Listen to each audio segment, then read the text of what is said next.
See, here's the thing about black folks, right? And this is why I love black folks. And sometimes you're like, you know what? I gotta pull back for a second. I gotta figure out what I'm trying to do, what I'm trying to accomplish.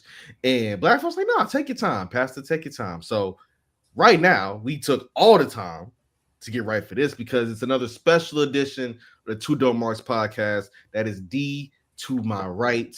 I am Brando. We thank you for tuning in. This is part of our Black Creator Series.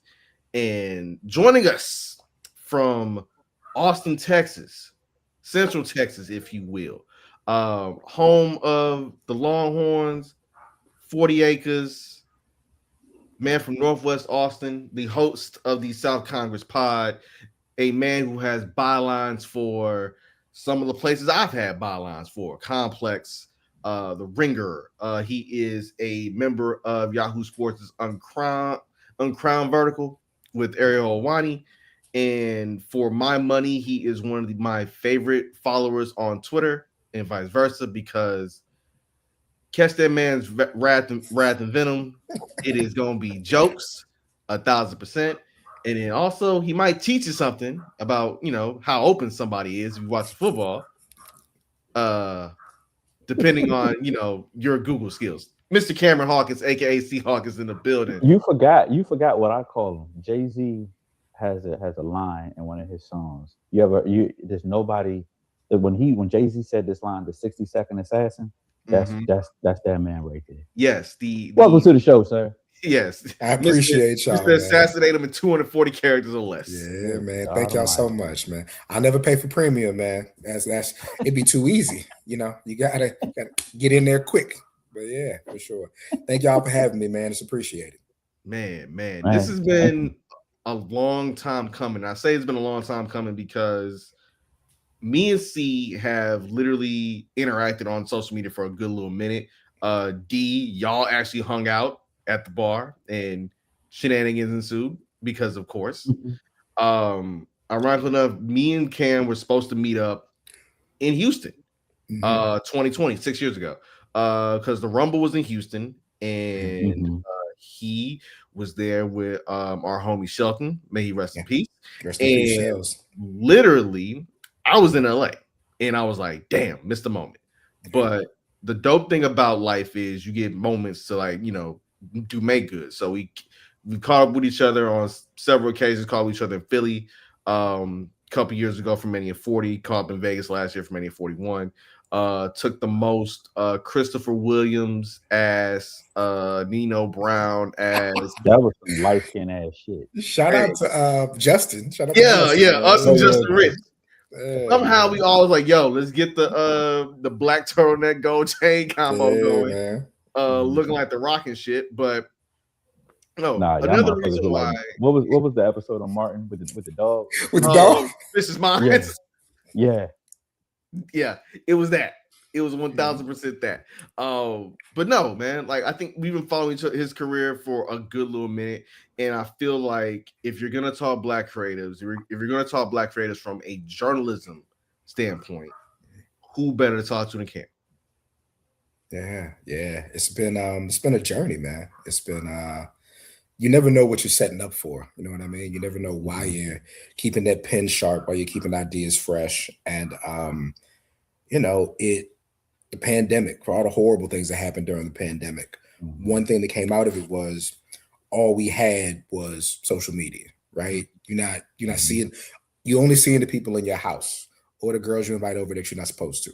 Quarantine. But all we were doing all day was being on the socials, So, especially with wrestling being one of the few things that never went away, we can talk about wrestling. We can get off our jokes, our quips, our ideas, and that's what got me my first byline in Pro Wrestling Illustrated. Because the man Kev reached out to me. He's like, "Yo, I think you're really clever. I like the stuff you say. I like the way you think. Would you like to write something for me?" I was like, "Cool."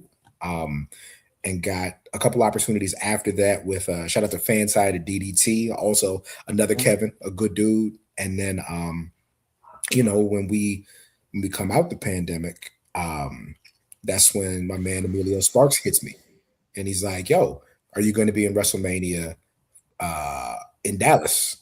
And I'm like, shit, I wasn't going to, but I can pull up because my man lives in Richardson. So I was like, yeah, sounds good. Like I'll come out there. Ended up linking with the Wale Mania team and my man David Shoemaker. I'm in there. I kid you not. I'm in there setting up chairs. And Kaz and I had been on a panel together at New York Comic Con. So we were cool for a while. But I'm in there setting up chairs. And Shoemaker looks at me and he's like, do I know you? And I'm like, nah, I don't think so. So I just keep doing what I'm doing. And he's like, yo, you're Seahawk. And I was like, yeah. He was like, I'm such a big fan of your Twitter. And so that's what? April of 2022. Yeah. Was that April 22? Yeah, it was April 22 because April 21 was that was their first. That was in Tampa, right? Tampa when they had like 25,000 fans, something crazy like that. So we're in Dallas. Wale Mania is there, and so this is April of 22. July of 22, I get a call from the big homie Cal. I get a DM from Cal. He said, yo, we've never met. I've seen you on the timeline. He said, what's your situation with PW Torch? And all due respect to PW Torch, shout out to Wade Keller, who got me into all this. And we can go back to that. I know I'm kind of telling the story from a certain point in time, but I was like, yo, like, I didn't want to say they don't pay us, but like, if you need, like, I was like the third man on the podcast, and I wrote, but that wasn't really how that site broke down. And it was never like, oh, you're supposed to pay me, but you're not paying me. It was like, nah, I'm doing this for the love. Like, I'm doing this because I want to do it. He said, what's your situation over there? I was like, well, I'm over there, but if you ever want me to do something else, I can. And that day he put me on at the Ringer. And then literally as soon as we got out DMs, I called Ricky Starks. I said, Rick, they just hired me at the Ringer. You gotta let me interview you. He said, Cam, calm down. That's the first thing he said. Cam, calm down. He said, I'll call you back in 10 minutes. He calls me back in 10 minutes with my man Danny from AEW PR. We did the interview with Rick then. And so that first Ricky Starks Sound and the Fury came about like that. And then, they gave me, I think, Dax Harwood. Let me shut up. Keep going. I'll tell this. I'll go for like 20 minutes, but go ahead. Keep going. I'm listening. No, it's fantastic because that just shows that gives me a segue to my next question. Like, you've done all these things, accomplished these many things in journalism and wrestling, but where your love for wrestling began?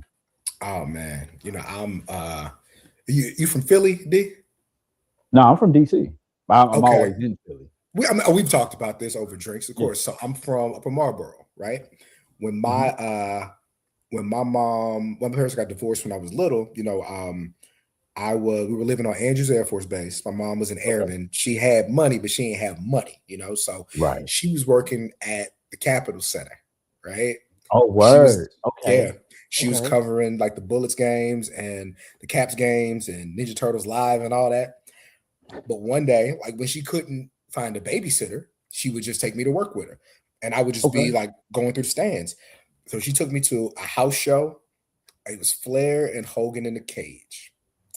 And I had already been watching wrestling with my dad and my grandfather, but that sold me. It was like, yeah, this is it. Okay. This is it. So, and I just I'm one of them people who, just because I get older, I'm not going to put something down. Like I was always still like cartoons and comic books and sci-fi. Like none of that ever went away for me. So I just always kept watching wrestling, especially, being 40 now. When I was, 10, 11 years old, that's when the Monday Night Wars are kicking off. Mm-hmm. When I get to middle school, that's when everybody in the hallways telling each other to suck it. You know what I mean? So, and I graduated the June after WrestleMania 19 when Hogan and The Rock say goodbye. So everything kind of happens like right there in that period. So I loved it from a kid, from what it did for my family, from how it let me spend time with my father, how it let me spend time with my grandfather, my mom. So it was always a family thing. I remember my grandfather used to tell me, he said, Cam, that's how Pop said, Cam, we was in the barbershop and we was arguing about whether the Rock was black or not. And we had to look up who his peoples was. I said, okay, that was great. I don't know how they looked up who he was in 2000 or whatever, but yeah, it was great. It was great, man. But no, they always had a love for it and never stopped talking about it. So, I always kind of maintain that love. So yeah. So here's my question then. Did they think The Rock was part of COINTELPRO once they figured out? I don't know what they thought. Shout out to Pop, man. Pop was the one that was like, no, he black.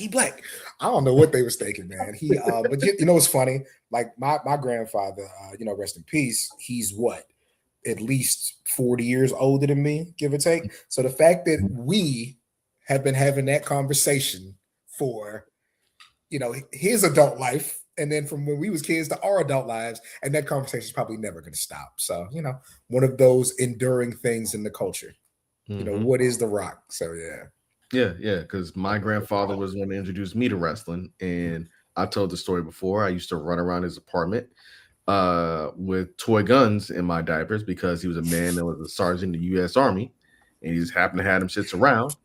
And this was around this is like early 1990s, so you know who the man was, quote unquote. And I was at that time, don't hurt that man, don't hurt him. Can't do it.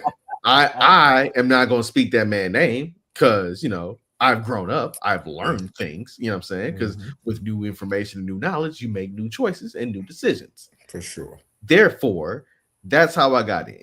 I was 3. And then I somehow convinced my uncle to let me run a copy of WrestleMania. I think it was like WrestleMania either 2 or 4, I forget which.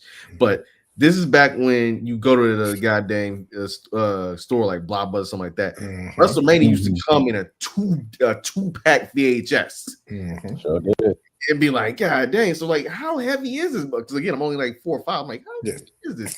Trying to put it in there and watching. I'm just like, yo, just put the wrestling on. I'm sitting down. Do not ask me anything. You want some snacks? Yeah, I'll take some snacks. Anything else? Nah, I'm good. You use restroom? I can use the restroom. We're good. Just watching wrestling. So yeah, I think shout out to grandparents. Shout out to grandparents who basically let you get away with damn near murder, and then ultimately are the ones that kind of rear you back in things. So I know when I got the itch to like translate my love of writing into something that was a passion of mine, i.e. like wrestling, right? When did it come for you? Yeah. So my degree from UT is in English, so I always loved to write. That was always my thing. We shout out to the cops.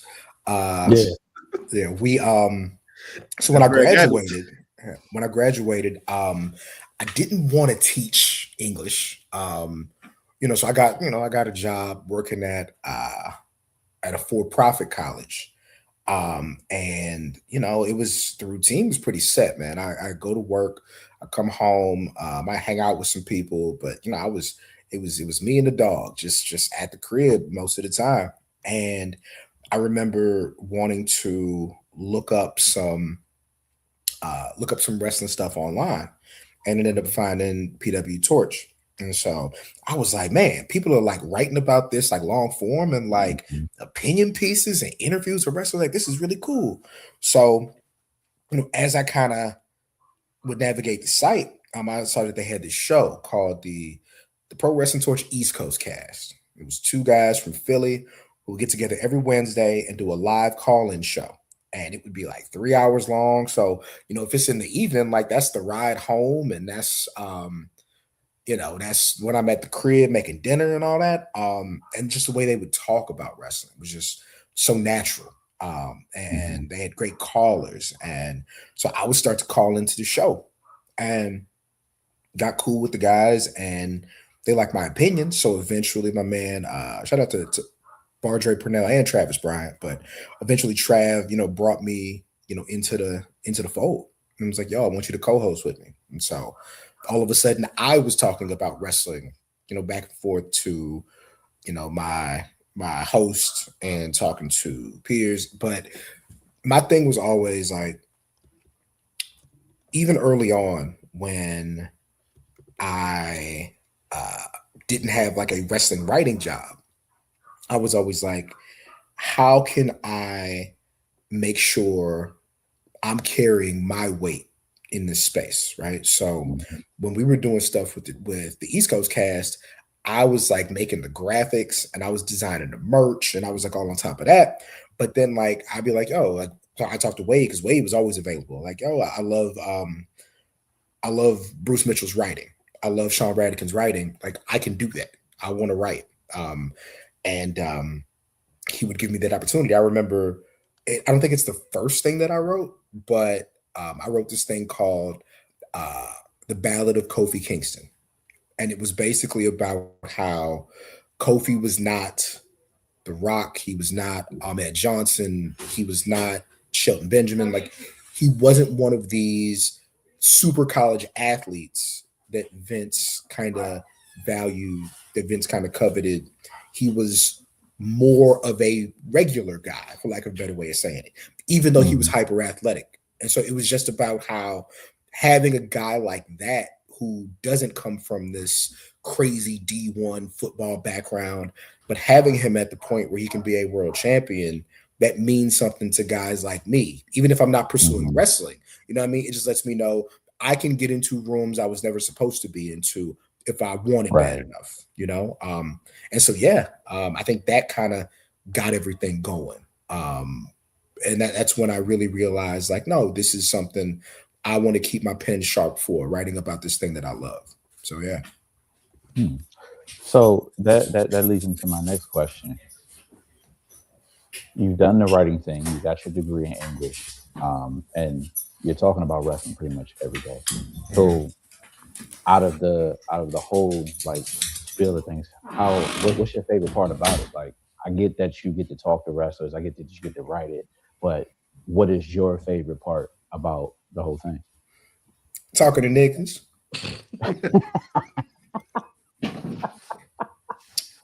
I'm saying, like, I wish I could say something different, right? Like, it was really cool.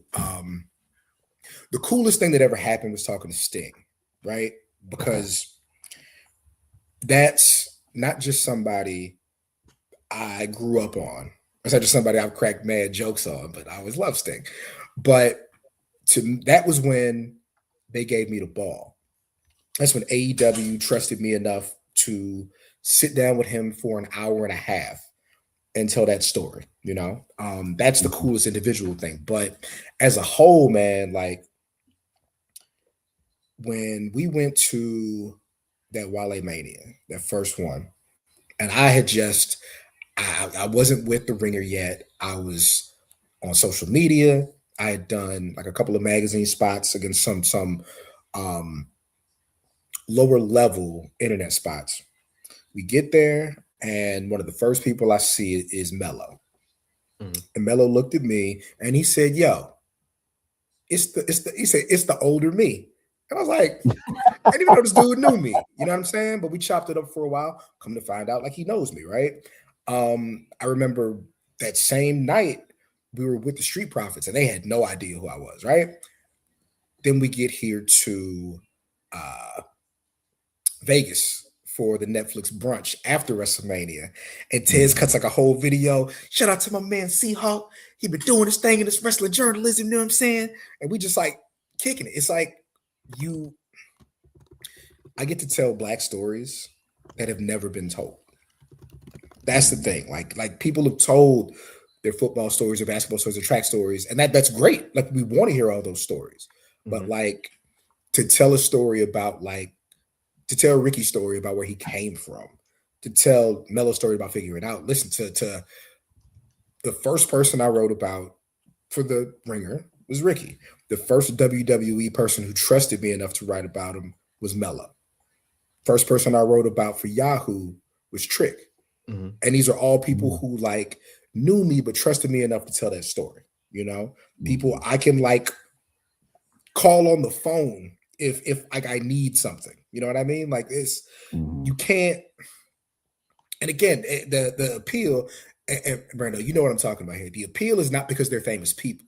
The appeal is that these are people who could have went to anybody and got that and say, I want this person to write about me. I want this person to tell my story.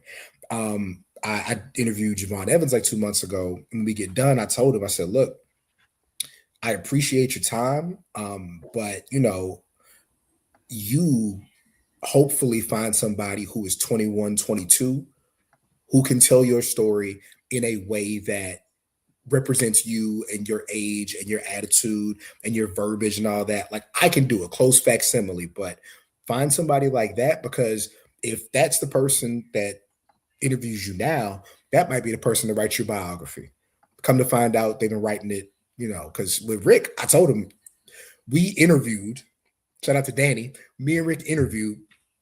It was ceremonial more than anything else, because I already knew what we were going to talk about, because we've been talking for 2 years about what we were going to talk about, even though we never knew this was going to be the thing, Like, I really get to, and then like, don't even get me started on like a Bianca, a Naomi, a Willow, because the other thing is they want to tell their Black stories, but they had a whole lot of people to tell them to, so you're getting something out of, an athlete and entertainer that has been there, that they've been wanting to push out. So like, when I see like Trick being mad ethnic now, I like to think that him getting the chance to open up over time with people who are comfortable with that has helped that along, So, man, like getting to tell these Black stories and getting to understand where these Black people come from, I love it. It's fantastic. It is a so that hold on, B. I got a real question in my brain real quick that just popped up. So I just had to ask you behind the scenes, but it's a relevant question. The fact that you tapped in with Trick, you said he gets to just be Black on TV. Yeah. So do you think, you mentioned Ahmed Johnson in the past, Ahmed Johnson, his little headbands on his thigh and on his kneecap and on his calves, and just the whole like destroyer makeup. But nowadays you got Carmelo, you got Trick Williams, you got Naomi, you got Bianca, and so on and so on. Do you think that you writing the articles or other upcoming journalists writing those articles, telling those stories, allow them to be more Black or be who they are and open up to be who they are? I do think so, because I've never had anybody from PR, AEW, WWE, wherever, look at what we did and say, you got to take that out, or we can't talk about that. You know what I mean? Like, there's one thing I did. Okay, I can't say who said it. I can't say who said it, but somebody was like, I mean, we Black, we the best at what we do. And I was like, I got you. I feel you, but I got you. That's not going to make it. But yes, I do think so. I think that because it's more unapologetic now. Because they're not being told to tone this down or not act like that. But it's also not a caricature of who they are. You know what I mean? Because you talk about like, man, Johnson way back in the day, and God bless him, I think he was asked to be a little extra sometimes, and not just him, a bunch of guys, But I do think you're getting more authentic personalities in a way that, to me, like plays into their Blackness. If you know what you're looking at. You know what I mean? If you know what you're looking at. But yes, I definitely think we've helped out. I think that like podcasts have helped out a lot. I just think they're given a chance to be comfortable in their own skin. And I think like when you look at them on TV now, don't nobody look nervous. Don't nobody look uncomfortable. They want to go out there and fight and win. Like, it's a beautiful thing. What has me always perplexed sometimes when writing stuff is like, what do I keep in? What do I not keep? At the same time, you're literally just asking yourself, like, oh shit, I'm talking to this person, right? Like, you get to, I think as a writer, you get to actually humanize a person that gets so much shit talked about them online, right? Because the way this thing works is people treat these individuals like avatars, right?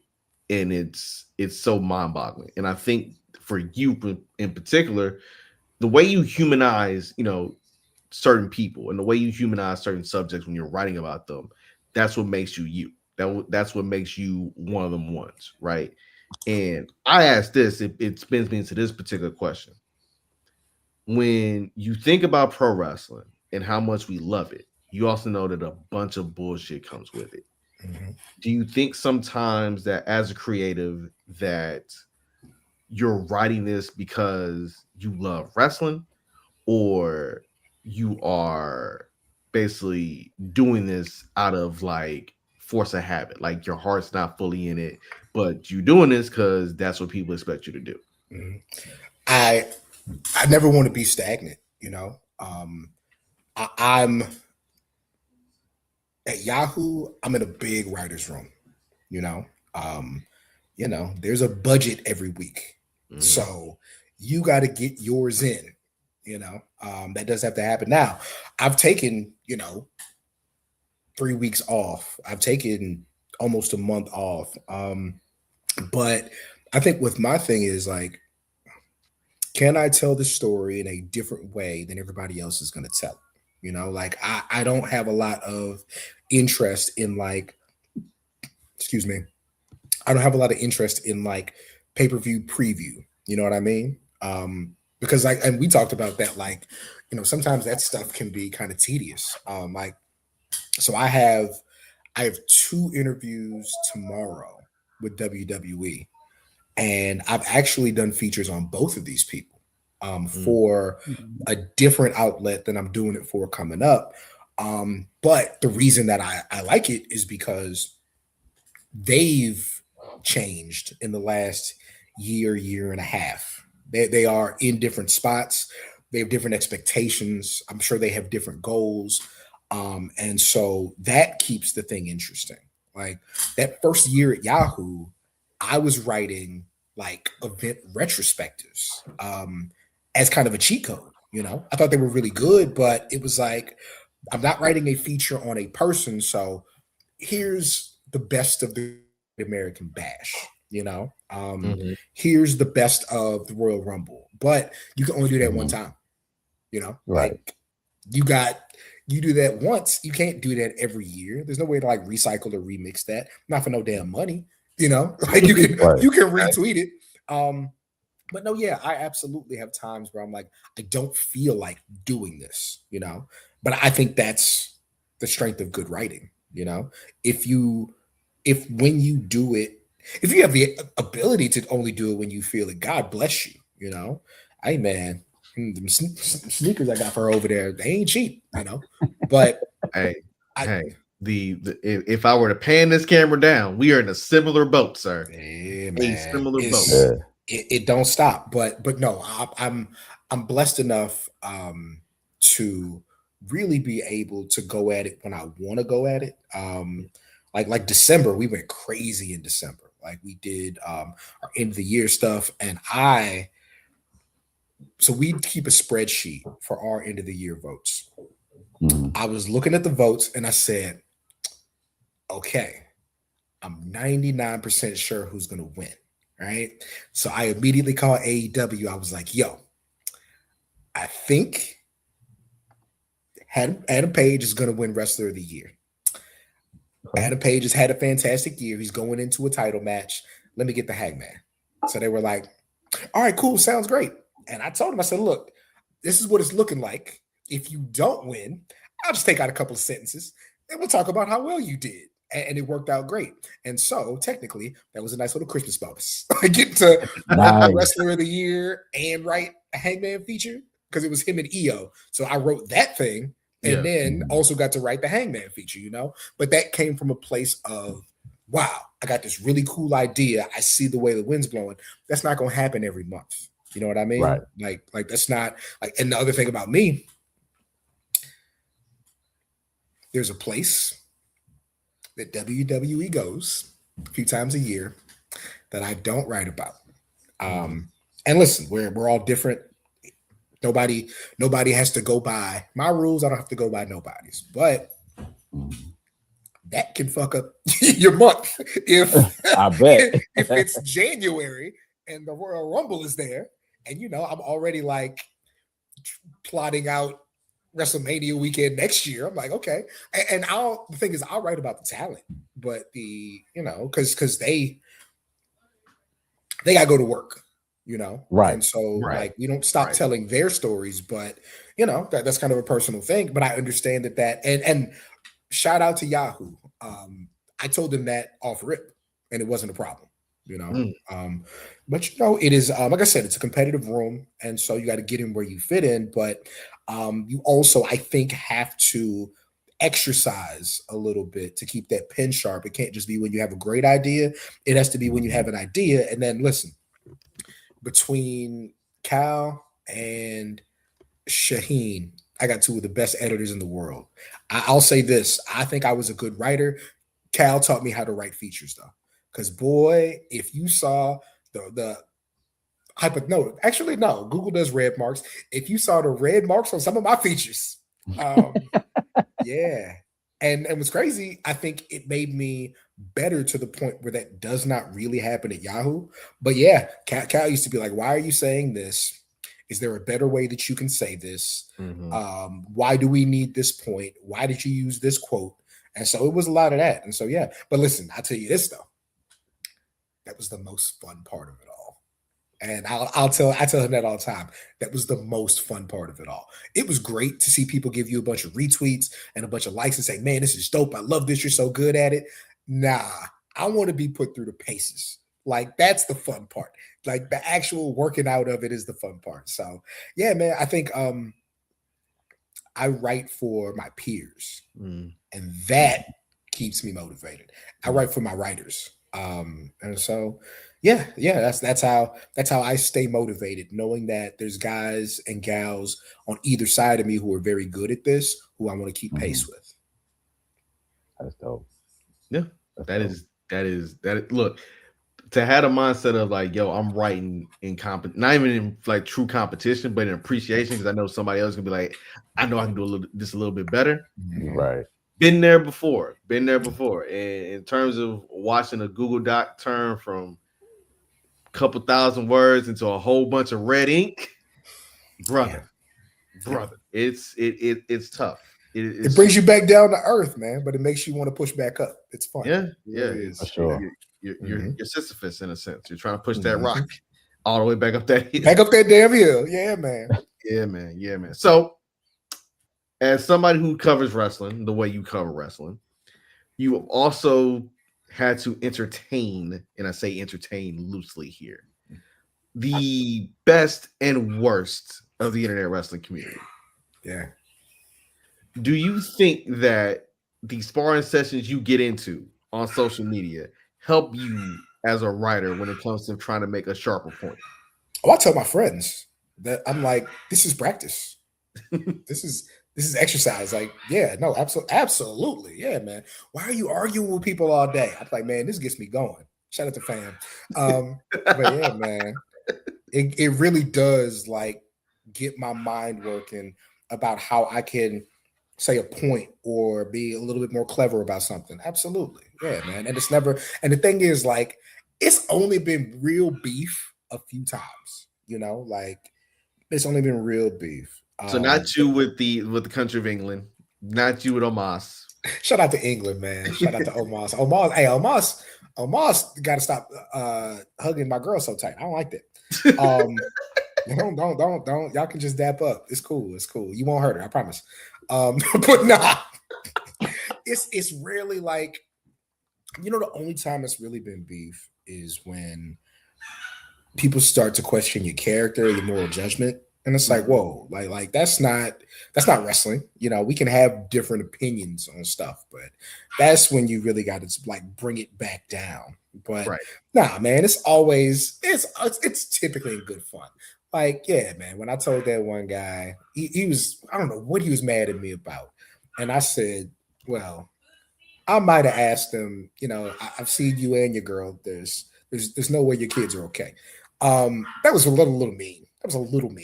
But he was being really mean to me that day. I'm sure his kids are lovely, despite their very, very, very ugly parents. But I'm sure his kids are lovely children, right?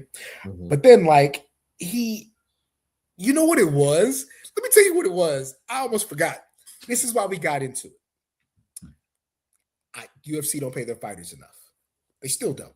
And I don't think that's like a real point of argument. I don't think it's a real point of like contentment. Like they don't. So this guy was like, you need to shut up about what they doing over there, and UFC, they take care of their people, blah, blah, blah, blah, blah. Come to find out, the same dude was trying to figure out a pirate site where he could bootleg the fight. So I said, how are you dick riding the man that you steal from? Nigga, are you Catwoman? And it was a wrap. Yeah. It was a wrap. He literally has a fake Seahawk account to this day. That's real beef. But nah, that's that's the extreme of it. It's typically a quick argument, a quick quip. I none of that stuff gets really, really bad. And listen, I've had those times where the IWC was really, really down on me, but it passes because it's part of our lives, but it ain't real life. Has it been really good for my life? For sure. It's probably changed my life. But if it went away tomorrow, I think I'd still have a good facsimile of what I have. So I will say this. The first time I came across your Twitter feed was not the Venom tweet, ironically enough, which was literally quite possibly one of the most genius things I've ever seen committed to screen. I'm not gonna hold you. It was an exchange you had with a man who basically said that he made more money than the dude his ex left him for. Yeah. To which you responded in a retort that is Richard Pryor, Dave Chappelle, even James Lipton of Inside the Actor Studio. Shout out to James Lipton. May he rest in peace, by the way. So he's making 50% of your check, but he has 100% of your girl. That's how that happened. And also, how much Low is making it to Vegas? Ooh, I gotta re-up, man. You didn't seen all my tough pieces. I gotta get back. Wait. I'm about to say, you a fan about to be like Just Blaze was back in hey man, when the low what was that? Yeah, low I got happened when the Polo League dropped. I got a low duffel for Christmas. I can't barely put nothing in it, but I'm gonna have it. Got some Polo red cologne. Yeah. I just copped the found a bucket hat. I understand what it's going to. Yeah. Let me find me a bucket hat or two, some slides, some flip-flops. You're going in because look, last year Vegas was cool. This year TKO is, they are acting like Marlowe and The Wire. They are taking all the corners. Taking over all the corners. Yeah. I tell you what, I'm not doing a week this year. I can't do it. Especially since we're not gonna have like a proper Wale Mania. Even though I don't know if you heard, Wrestle It is jumping off. They said that they're putting together something really cool. I think it's going to be the Thursday WrestleMania week, so I might fly in Thursday morning, man. I can't do a week like I've done. Can't do it. Can't do it. Yeah, me and D last year we did Thursday through Monday. We flew out Monday morning. I ain't doing that shit this year. This is before he put the mic back on. Yeah, he knew because hey man, nah. Go ahead. I was going to say that dude was a great sport about that tweet, man. I think some self-reflection is what happened. Like sometimes you think you're saying something clever or profound, and somebody got to remind you of how it comes across. Like this weekend, I tweeted 4 years ago. Why do you keep telling people you don't know who Bad Bunny is? Why are you admitting that you have no bitches? Right? 4 years ago. Came back up. So at the Super Bowl, right? Then somebody literally replied to a tweet. It was like, not my halftime. Somebody posted a picture of two guys dancing on two girls at the halftime show. And he was like, not my halftime show. And I had to hit him with the point emoji. And then I put the tweet up, and I think that's at like 11K right now. That's from today. They on his head. Hey man. Yeah. Sometimes you got to be reminded. And you know what? It's less fun now because like you don't know if you're replying to a bot Like you actually do want somebody to take what you're saying to heart a little bit, or at least laugh a little bit about it. But now I don't know if it's robots or not. But again, gotta stay in practice. Got to. You 100% got to. And you mentioned something that had me really thinking, because all this really is about inclusion, right? Kid Rock said something last night, saying that Jay-Z was a DEI hire, about him being picked to, lead the charge for the Super Bowl. Mm-hmm. And it made me think about something.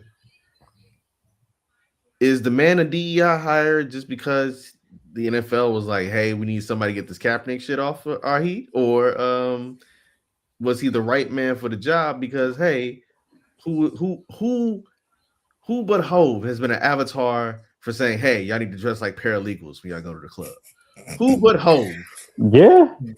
Who but Hove has been an avatar for throwback jerseys for a certain generation of people, even though I give that credit to Outkast first. Who but Hove has given us, as Seamus would say, banger after banger after banger after banger of halftime show performances? Because again, if you want to be mad at anybody, blame Maroon 5. They're the ones that low-key set all this shit off in the first place. Being lame. Yeah. I mean, how you got in the room is how you got in the room. It's what you do in the room. You know? I like people I know. Shout out to the person who said it, best at what they do. Or at least competent. You know what I mean? Like I've never felt like I've taken a white man's job. I think I'm very good at what I do. At every level, so like the idea that, and listen, Kid Rock had a run. He absolutely had a run, but there's not like a metric outside of like, you know what? I bet you that first Kid Rock album outsold Reasonable Doubt. I bet you it did. Yeah, it did.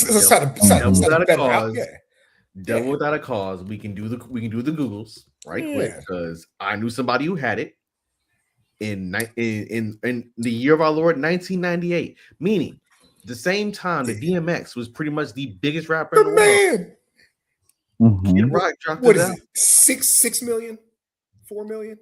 The number officially is wow, they really nominated that man for Best New Artist in 2000 at the 2000 Grammys. That's fucking crazy. The man was on TRL every damn day for like 16 to 20 weeks. I forgot Pitchfork gave it a 1.3. Gee, I'm just going through this and just having a full blown like this shit was whack. I'm having a full blown like it's a diamond album, by the way. It's 10 million. 10 million. Diamond album, dog. Again, he hey man, when he came out, he was a house of fire, man. Had a great run. So was Milli Vanilli.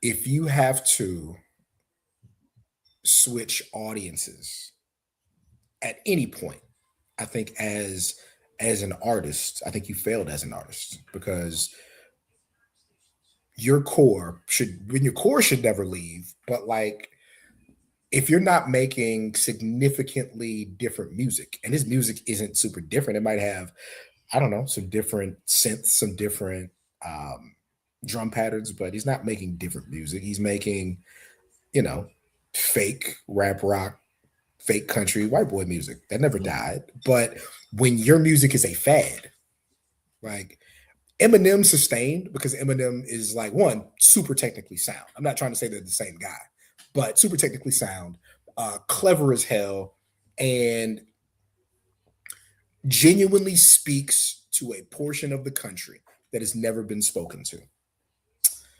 Kid Rock was trying to do that, and that's not what it was. You know what I mean? Like, for as much as we say like rappers can't age, even though that's kind of come back around, his music couldn't age. Like, there was no way to keep that going, because we don't believe you a badass. We don't buy it. That's not really how you live. So, yeah, like Jay-Z Niggas were not doing nothing Kid Rock was doing. White boys was not wearing their hair longer. They were not wearing more shades or more vests or more little silly hats. You did not see niggas at the Kid Rock shows dressed like Kid Rock. Them white boys was at the Eminem show with bleach hair and a white tee. Mm-hmm. Facts. Yeah. You know, like, yeah, that was, yeah, it was different. So, man, fuck Kid Rock, man. Like, you got it. Get it how you live, but nah, man, I can't rock with that. Hey, brother, you had 1998 to 2003, and then you had that fake Sweet Home Alabama record, all summer long or whatever the fuck that shit called. But no, the fact is, look, dog, that side of America got to understand, like the Super Bowl, that's everybody else for the next 5 years from here, right? Yeah. You better enjoy. Mind you, and you'll love this statement much as anybody can, because you know exactly what I'm about to say. I ain't never seen so many people mad at thick Latinas on TV. I'm like, what is y'all fucking problem? You knew exactly what was coming, man. I couldn't even imagine arguing it. You knew exactly what was coming, and they had the skirts. They had the skirts. They brought those back, and they had to have the skirts because if they didn't have the skirts, the camera angle would have been some problems with the FCC. But yeah, it would have been, man. Especially this FCC, right? Literally, all right, because I ain't get to like go fully in depth. And I think you had to talk with a creative to go fully in depth and appreciate what that show was, right?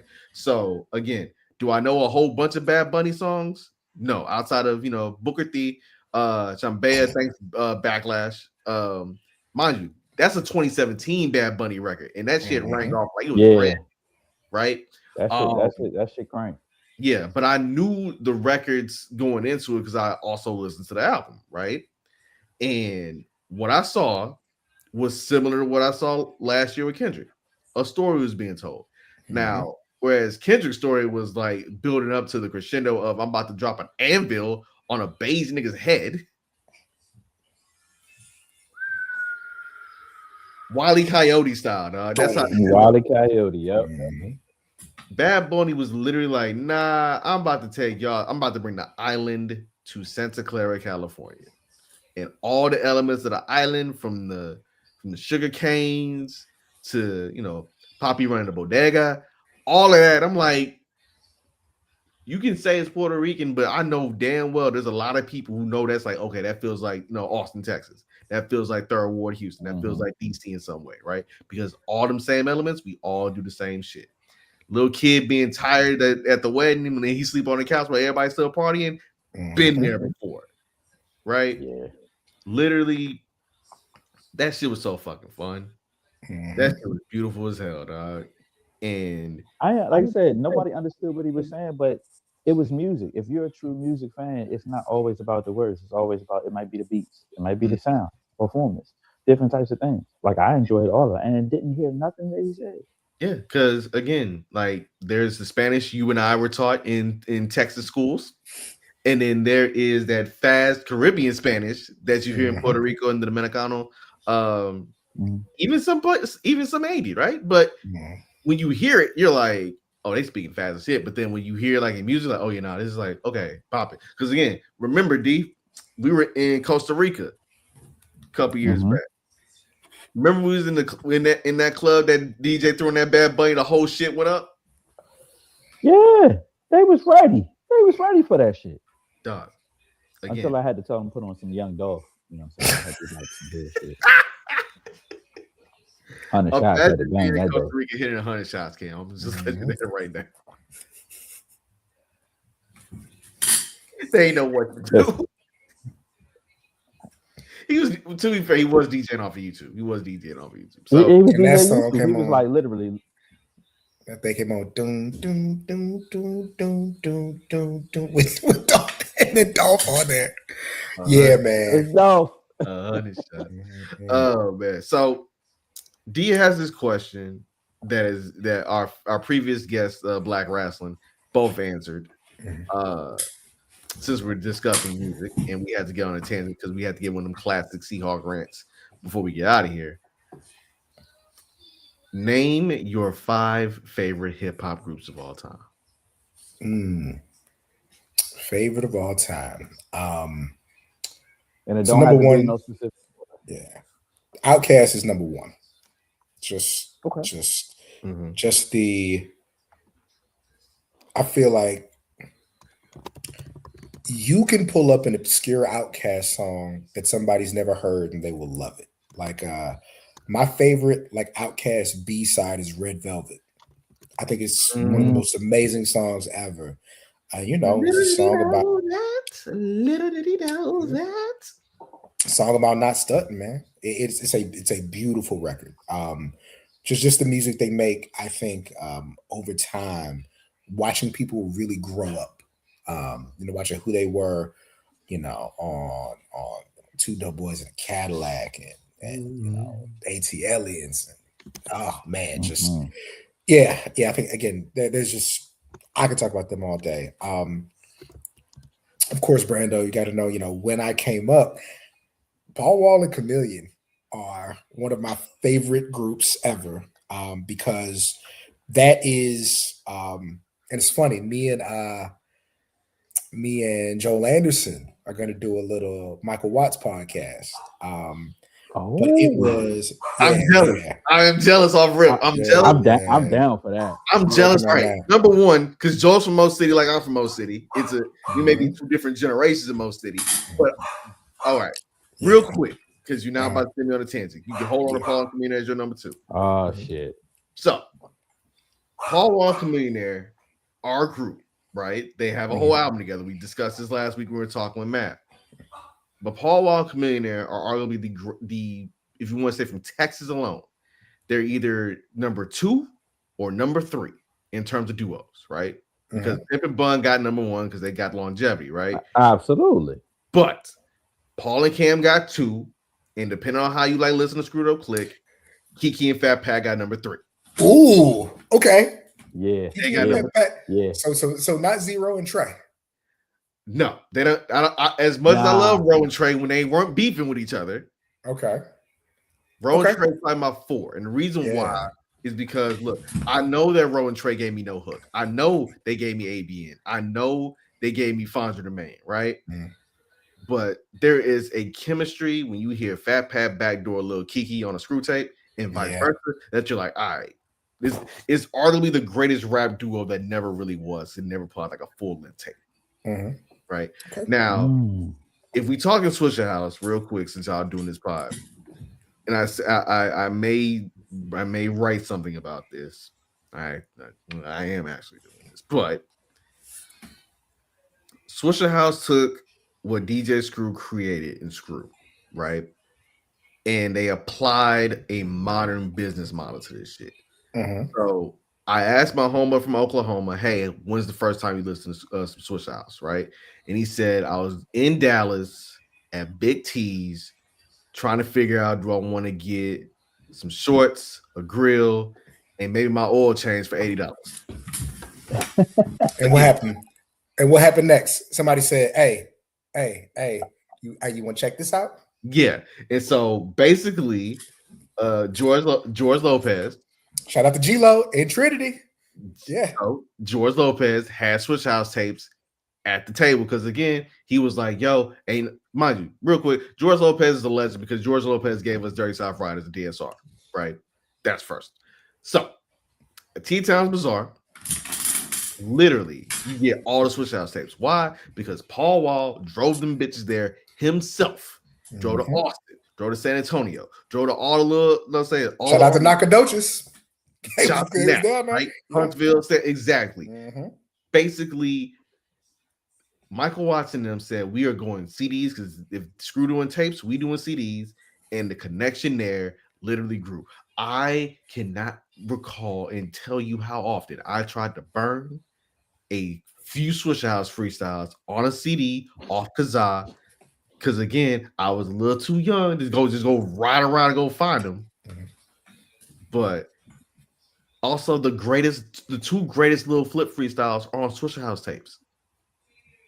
We Blow Endo and When We Ball are both on Swisher House tapes. Yeah.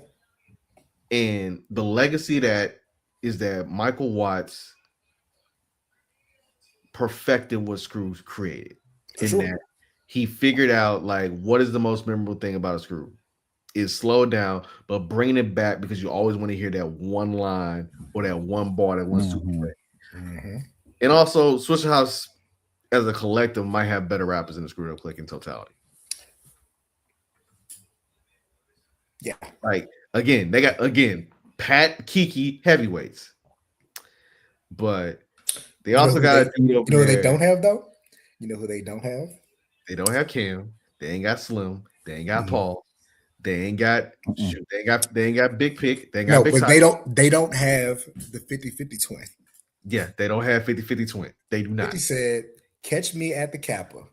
I'm a Cap and Kappa slapper. Plus a Cap and Kappa jacker / Cap and Cash stacker. Call a tow truck because 50-50 gonna wreck it. Woody Woodpecker see my steering wheel and started wrecking. Bentley Diablo and a Coogee plane. My chameleon paint fifth wheel catch the Holy Ghost in flames. My brother is on lock. Like Danny Glover, I got a Glock with Paul Wall two-way. I could make my trunk pop. Yeah, I still listen to that. Hey, all right. Yeah. Also, what it do is Paul Wellican, fly like a pelican. Inside my skin got a Versace skeleton. Man. Ooh, yes. Oh, it's just. So yeah, y'all have y'all ringer fun in a couple of those Switch House Pie. All right, because look, again, this is also the same crew that say we arguably have the greatest Houston freestyle in Drinking My Cup. They also have Big Ballin', and they also got and I'll get your mind correct. I'm about to say they have In Love With My Money, which is like one. It might be the best song that I wouldn't consider, even though it never charted big, it might be the best single to come out of that era of music. You know, that's not, and again, like it's still tipping is culturally important. Like that's there's a cultural value you can't like replicate with that. But let me get back. Number 3.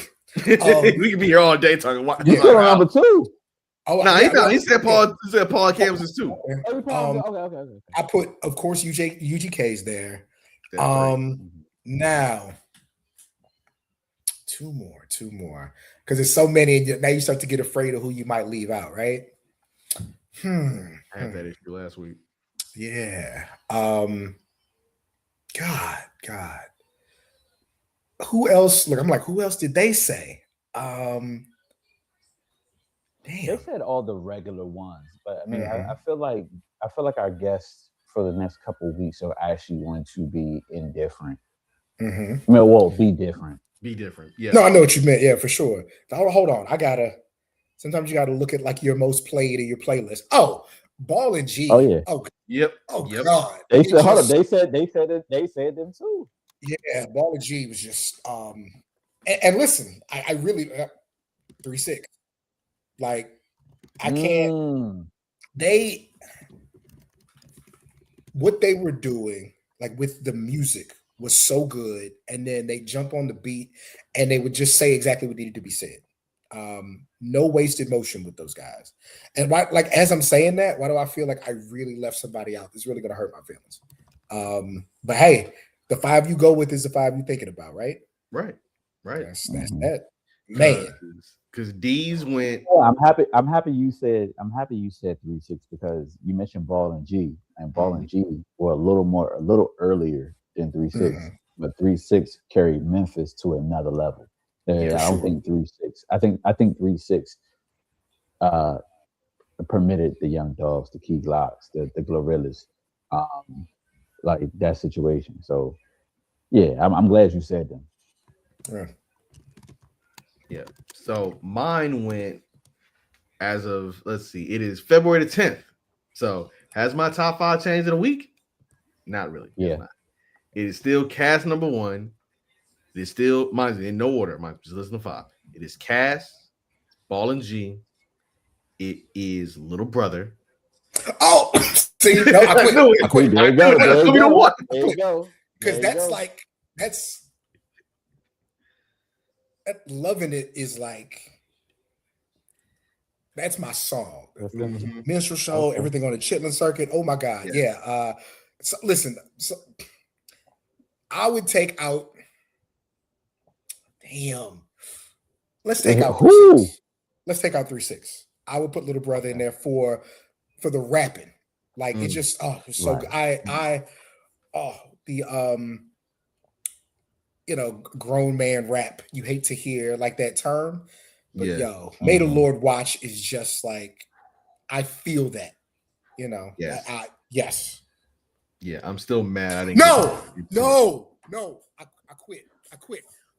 Okay, my two favorite rap groups of all the time are goddamn Outkast and Clips. What am I talking about? What am I even saying? Bro, nobody said Clips. He's the first person to mention Push and Malice. Clips is like the very last CD I purchased before we stopped really buying CDs was Till the Casket Drops. I still listen. Let me tell you how deep I was into Clips. When I would play the first Gears of War, I would just put Nightmares on repeat in the background to get that feeling. Like, I love the Clips. Like, sorry. Cast, Clips, UGK, Little Brother, and we'll go Ball and G. Oh my God. No, sorry. No, it was Paul and Cam. Paul and Cam could be the fifth. Yeah. But, oh my God. He's so confused. No, he ain't confused. That's what the question brings out of people, man. So the question brings out of people. That is disgusting. Whew. Yeah. He almost caught the Holy Ghost, but no. So my five. Ball and G, Cass, Little Brother, Tribe Called Quest, and who else has my 50?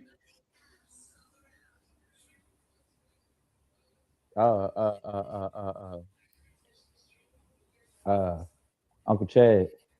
No, UGK, Outkast, Tribe, Ball and G. Yes. I looked at my phone and I saw Clips on there and I said, "Man, I'm crazy." Yeah. I'm fucking crazy. I feel like a lot of people didn't mention them because like they the most recent legitimate rap group to actually do something, and then people like they just want to be different. I get it. I totally get it. Facts. The crazy thing about it though is that if you listen to Let God Sort Them Out and you don't think that was one of the best rap albums of the year last year, dog. The way Miles was rapping on that motherfucker, dog. Rapper of the year. He was incredible. Incredible.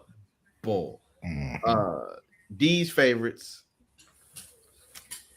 Must say Mav said he was a big fan of Mobb Deep. That was one of his ones. But for D, shocker. Big shocker. D, let's see, there is Cat. There's UGK, those of course, and then Wu-Tang. That was his top three. Sure. Wu-Tang was mine. Ray and Ghost? Or just as a unit? Absolutely. Actually, no, to be fair, Ray was my favorite. Dak was my second.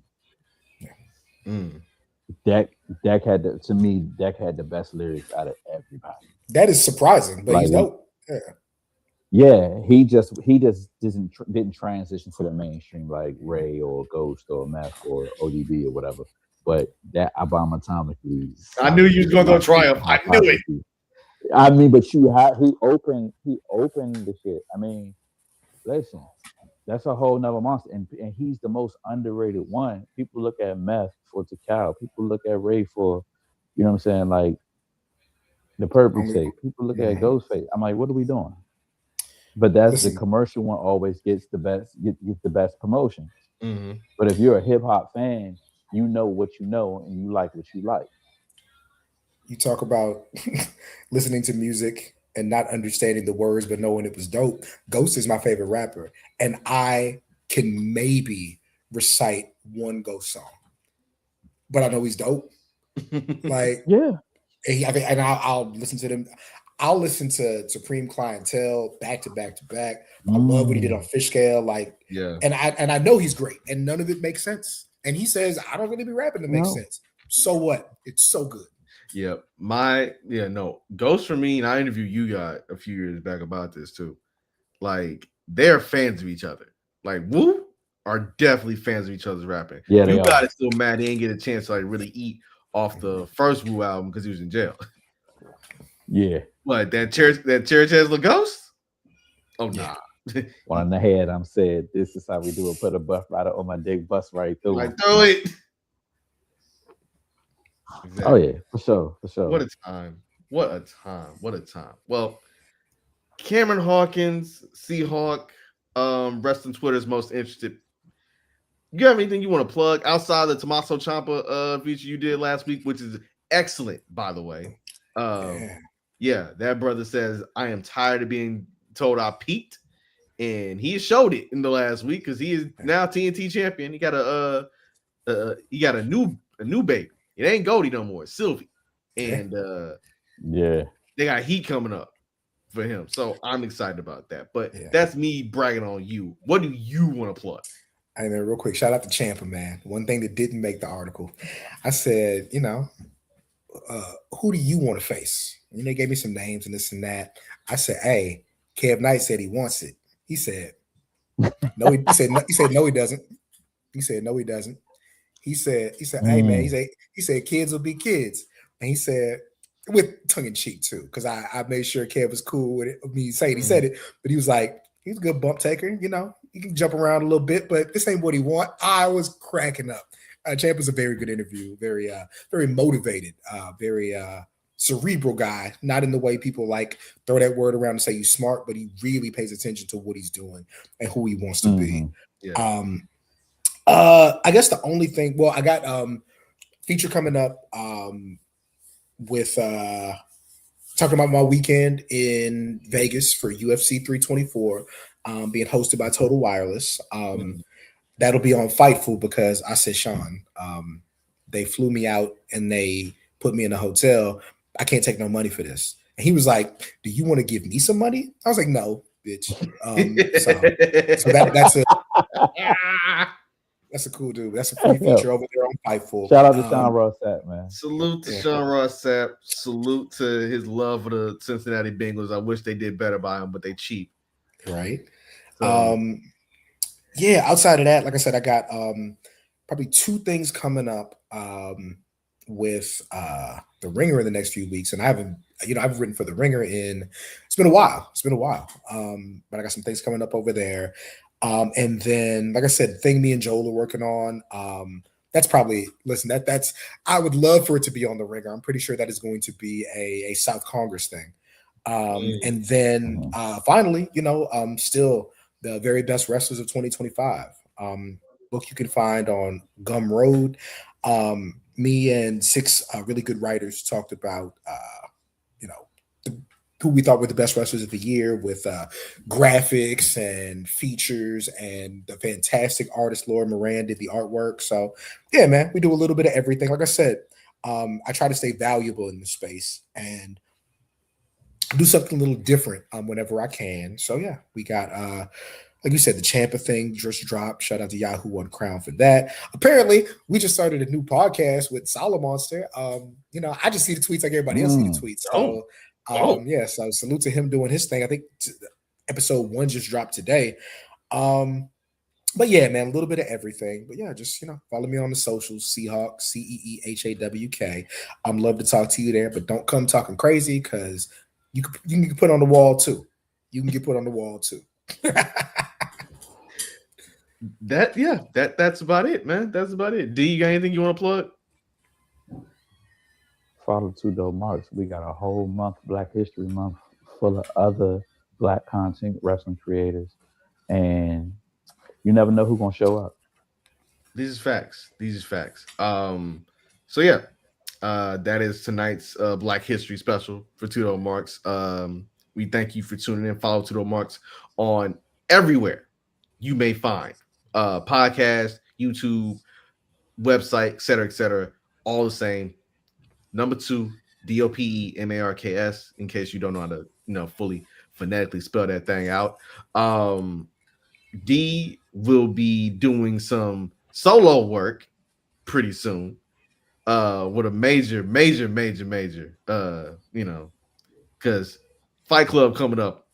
And hey, that Wrath of Khan, that card with Suge versus Khan for the Pan African title. Hey, two bad brothers right there. Yes, hey, sir. look, it is gonna be some real blackity black shit in the nation's capital. Pretty soon. It is in DC, right? Cheverly, Maryland, but 15 minutes up the way. Yeah, they're normal style grounds of Cheverly. That's right. Yeah. Yeah, man, we got a lot planned to close out the month. We are gonna come at you Thursday with our usual episode. No, we here tomorrow, brother, with cousin Jermaine. Oh, sir, I was teasing for Thursday, and then we're gonna lead back into we're gonna come back tomorrow with cousin Jermaine. See, Absolutely. I'm tired. Yeah, I'm hungry too. Yeah, no. So Thursday, regular episode, 7:30 Eastern, 6:30 Central. Tomorrow for the 4th installment of our Black Creator Series. We're talking to cousin Jermaine, who is arguably the most frequent supporter of all the Black creatives out there in the world. You know what I'm saying? Yes, sir. New Orleans to Sugarland, Texas' own. You know what I'm saying? We handling Earth like that. And D, say something nice to Cam so he can say something nice to the people. Cam, don't let nobody piss you off, brother. Go with God. Yeah, man, that's all we can do. And I hope everybody else stays with God because I don't want to put them nowhere else.